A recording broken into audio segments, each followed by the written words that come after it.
Check it out, the new Fox 36 GripX.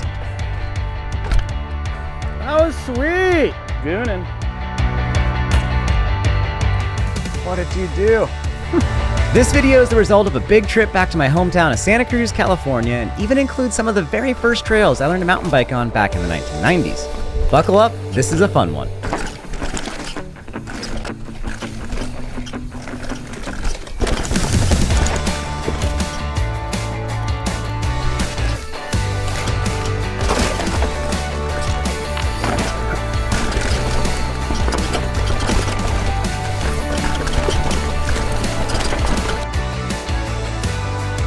Oh God, un buen salto, un poco de pump por la curva aquí, y un poco de bunny.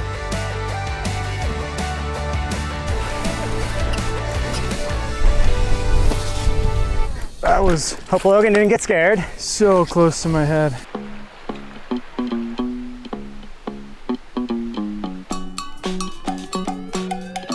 Big news! Fox has a new fork. Well, sorta. I recently got invited, along with 50 other media folk, to fly down to California and check out Fox's latest developments in the quest for ever the butteriest of suspenders. I do have to admit, I was expecting some completely new stuff, but what I saw was sort of something else, and man, I'm really glad they did what they did. Damp more, harsh less is understanding, controlling, balancing pressure inside of the damper.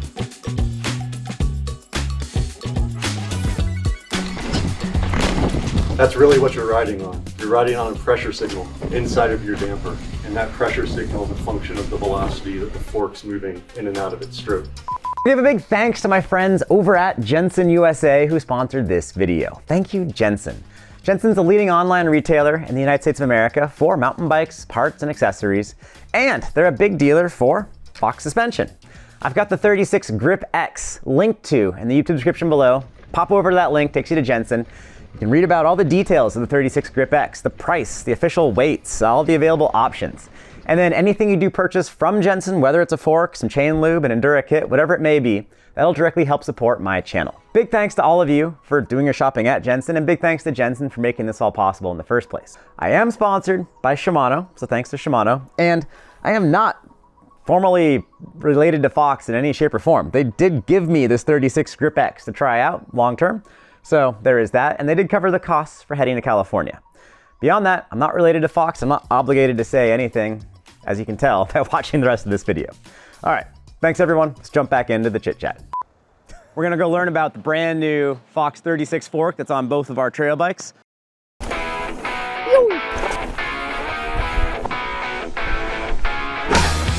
Sorry to be that guy, but lately I've been on a bit of a rigid kick.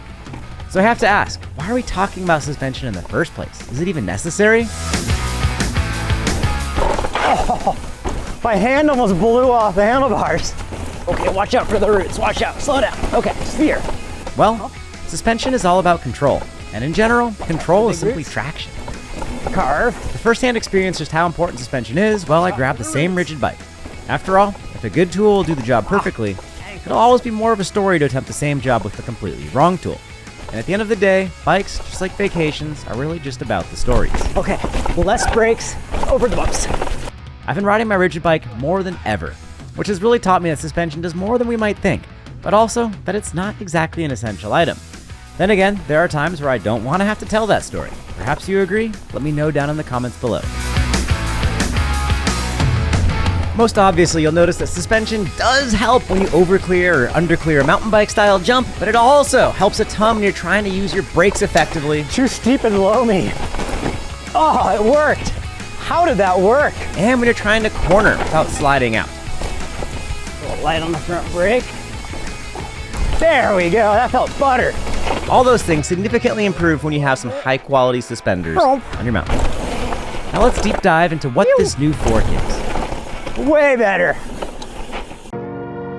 The new fork has two main differences from the prior, an updated bushing and a new damper.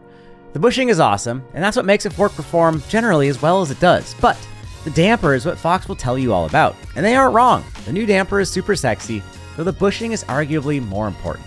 Unfortunately, the bushing is simpler, so even though it's more important, there's less to discuss. And Fox was tight-lipped about its actual differences from prior versions. But for control, we really need some quality damping. So the new GripX damper is designed specifically for the 36 chassis.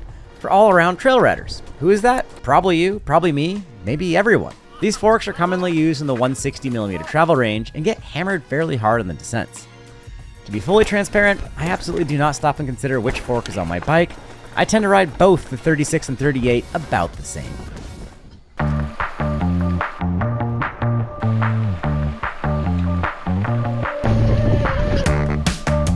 The new GripX design is a claimed 120 grams lighter than the existing Grip 2. That's about a quarter pound. The fork uses a hybrid rebound adjuster that controls both low and high speed simultaneous, so we've lost the high speed rebound adjust. This also means the fork is easier to set up. We had a chance to sit down with Sergio Avanto, the bike product performance manager.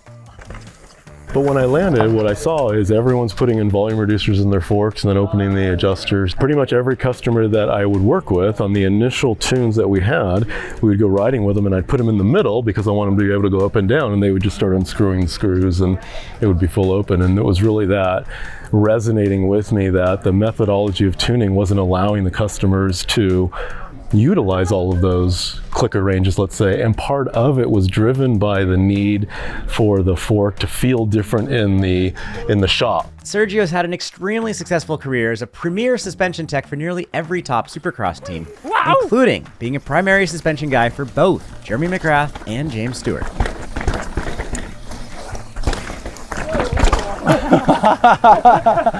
Sergio told us there is nothing for suspension performance that could not be accomplished with a shim stack of exactly 23 shims. To keep things flowing properly, Fox then increased the base valve diameter. The prior fork, the 36 Grip 2, used a 20mm base valve, whereas the new design goes all the way up to a 24mm. What we're doing is trying to make that tunable adjuster range valving combo so that anybody that jumps on it can be able to capitalize on the full range of it. The new GripX has more inherent damping than a Grip 2, and Fox has worked hard to ensure that it does not produce some surprising extra harshness. We've been harder to deal with, like harder to set up, more adjustments, way easier to get things wrong. And my goal was to just get rid of that, like get people to start thinking about suspension. That was sweet. Expected the front end to wash like it had on every other go, but it didn't that time. Because your fork's breaking in, bro. You got GripX.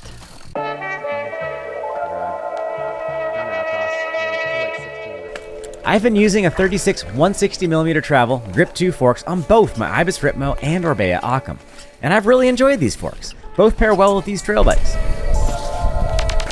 For our first experiences, we rode a variety of single track around my hometown of Santa Cruz, California, including some of the very first trails I ever experienced back in the mid-1990s. It's weird riding all this again. It's been a long time. Oh, it's faster than I remember. Smoother. Oddly easier, knock on wood. I find it takes a good 10 to 15 hours of solid trail riding to really break in a new fork. As a result, the initial experiences from Santa Cruz really were not very conclusive. The fork felt like a cork.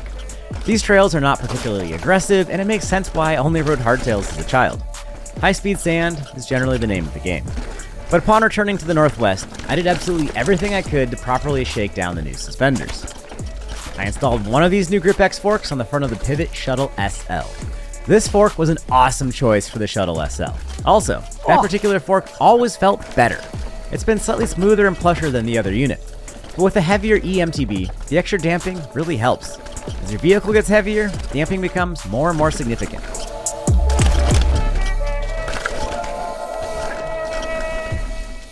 But is it really any better than the prior generation? To put that question to the test, we've brought the prior generation, Fox 36 Grip 2, out here on the trails. And we just rode this setup for a couple hours. Now we're gonna swap this back onto this bike, and Logan and I are gonna take turns riding some really fun trails. And we'll see how noticeable just the damper alone is. Let's get to it. Before we get to it, maybe you guys should scroll down and hit the subscribe button. That's a good idea. All right, 87 PSI. Oh, over clear. First, we sessioned a whole bunch of jumps and trails pretty significantly with the new 36 GripX. That's the fork we've been riding more recently. Then, after we were real comfy with it, we swapped back over to the older fork, the 36 Grip 2, that previously I've ridden a ton. This provided a pretty decent back and forth comparison.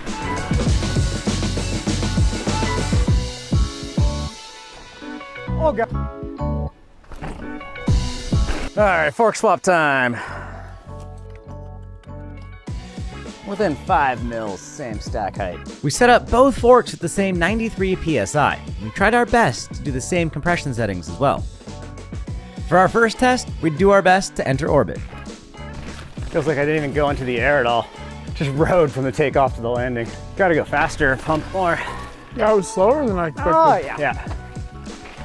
Our first session with the GripX was fine, but both Logan and I had to reacclimate to hitting actual jumps. I think it'd probably be pretty okay on the e-bike. Cool.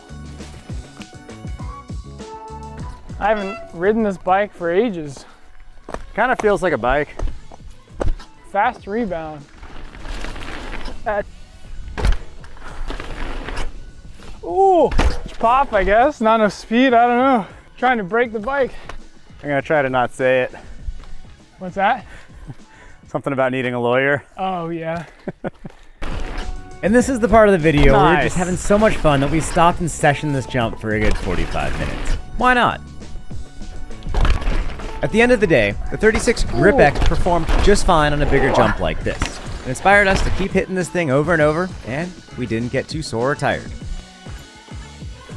And now with the old 36 Grip 2 back on the Ripmo V2S. How is it? Did your fork feel different? Yeah, I don't know if I could feel anything different. Really? You Yeah. definitely cleared it better than you did I last can time. say, yeah, I mean, I did clear it easier. Felt very similar. More supportive on the landing. The other ones I just cased it, so maybe I should do that.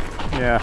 Well, I think I've got 2 questions. One, is this fork supposed to run less air pressure, the older one, so more air pressure in the newer one? Could it be the newer fork absorbs more the harder you hit it? I don't know. It could be damping, it could be air pressure related. I did also notice that it felt more supportive hitting this bigger jump. If the new fork is built more for comfort, we should find out pretty quick on this next trail. So let's skedaddle down to some roots. While jumps are really fun to ride, honestly, most of us here are mountain bikers primarily focused on riding trails. This is a really fun, kind of faster section of trail with a bunch of smashy roots in a row. First, we hit it with the Fox 36 GripX, the brand new fork.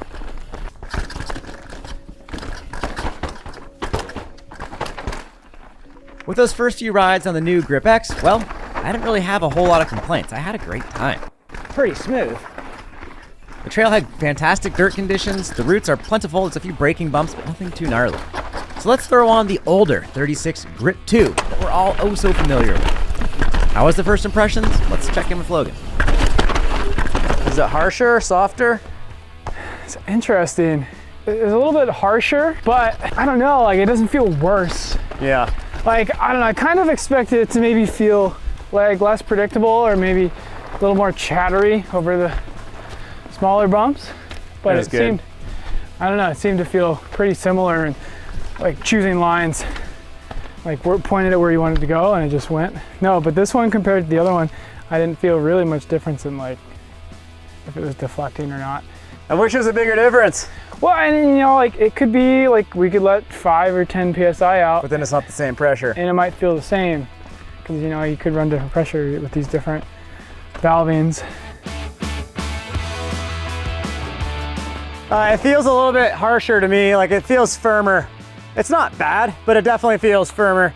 I thought I had less front wheel traction, by just a little bit, but it felt just like more pressure. It was usable. If the trail's really gnarly and tricky and traction's important, I'd rather be on the gold fork. If it's more big, that one's gonna have more support, but not a big difference. Gold one's more comfy. I mean, couldn't you just crank the compression on the other one? You can do a ton to We each. haven't really done that You yet. can do it. You could probably make each one excel. I think that one's gonna work better in a wider variety of situations, Yeah. but that one works really good. And it's got a narrower window for where it's really good. Both of us agreed that the older Grip 2 did feel a bit harsher than the new one, so we decided to make a small tweak. So let's just add a little bit more high speed, 2 clicks of high speed, 2 clicks of low speed, and go down 5 PSI. And then we'll have Sure. the perfect setup for this section of trail. We both noticed the gold GripX was slightly more compliant on the small bumps. In an effort to improve the black Grip 2, we dropped pressure by 5 PSI. All right, 87 PSI. To counteract any extra diving, we added 2 clicks of both low and high speed compression, hoping this would better match the feel to the gold GripX. Now earlier in the video, Sergio mentioned that he observed many customers backing off all the compression adjusters of the Grip 2. This was in an effort to avoid harshness from smaller bumps. The new design of the GripX, with its higher flowing piston, is built to offer more inherent damping but without a noticeable increase in small bump feedback. You can see that the new fork, despite feeling a bit more sensitive overall, still remains higher in its stroke on this impact. That's due to the extra high-speed compression. It's a small difference, but the new fork did outperform the old one ever so slightly. Is that worth $1,100? Well, that's the big question. I was worried it was gonna dive too much when I sent it off that little root drop, but it was holding up just fine. I think this setup's great. This is like... That's not what I felt. I wouldn't go much any other direction with this thing. I think you should give it another try or two and see if you can like relax into it a little. I'm gonna take a moment to point out how unique this is right here. We have true off-camber roots in this middle line. So I'll try to use my finger to point it. Right in there is where we're trying to ride. Those roots are definitely off camber. If it was wet, that'd be incredibly sketchy. Luckily, it's not very wet. See, normally when Logan and I come in here, we would go up on the left side and we'd probably use that earlier route to just jump that whole section over that one visible root in the back. Jump over that one, skipping those. But for the fork test, we're actually trying to go over those sketchy off-camber roots. And it's been interesting because it feels a little bit different between the 2 forks. Off-camber. This spot was probably the most noticeable difference in feel between the 2 forks. Oh, it's so scary. So we've got 5 clips so far with the old fork back on the same bike. What I've noticed is, for me, I've got a lot of experience riding this model 36 Grip 2.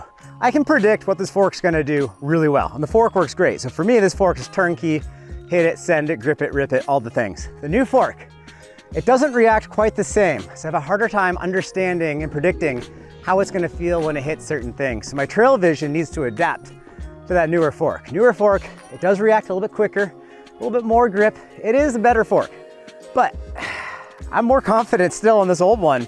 And I think I will end up loving that new one more, but it's gonna take a while to adapt to it and just realize how it's gonna feel when I hit XYZ object. Is it gonna matter a ton? No. No one will tell a visual difference from my riding with either fork.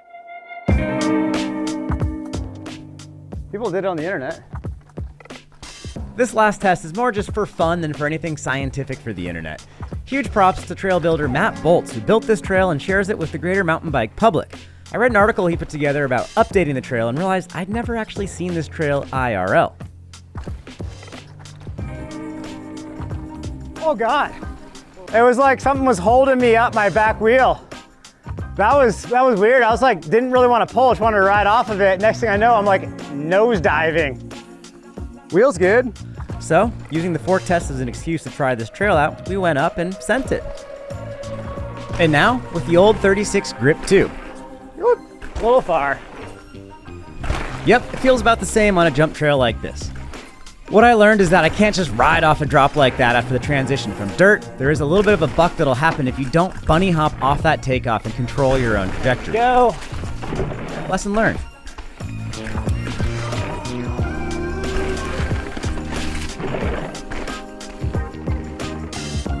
That's funny. This fork feels great on that. The other fork did keep me from dying, so I owe it a lot of gratitude, but this fork is great for that thing. Like un pump por la curva aquí y un poco de bunny. El speed está bien. Now, is this new fork worth $1,150? That's the big question. To be totally transparent, the old Grip 2 is an excellent fork, and if I had a bike with a properly functioning Grip 2, I would not run out and buy the new GripX just with the idea that it'll be a world of improvement. However, the GripX is indeed a better fork. So as that old Grip 2 wears out, then yes, the GripX will definitely be a bit of an upgrade. For SL-style EMTB riders, the GripX is going to be a bit more noticeable of an improvement, but then again, I'd probably incrementally upgrade as things wear out. And for those of you shopping for complete bikes that are coming with a GripX stock, I do think you're getting a solid piece of kit. My largest complaint is that between my 2 GripX fork samples, they do have a bit of a different feel, with one being amazing and the other just being okay. With these being pre-production samples, I'm cutting Fox some slack on that, but I'll let you guys know about it. No suspension brand will ever be perfect, but after my 20 years experience of riding various Fox products, they have definitely been among the best in terms of overall experience. I want to give a big thanks to Jenson USA for sponsoring this video. Scroll on down to the description to hit the link and check out all the details about this GripX fork. I also want to thank Fox and to Logan for both their help in making all this possible. And finally, to all of you, thanks for watching. Peace and wheelies, everyone.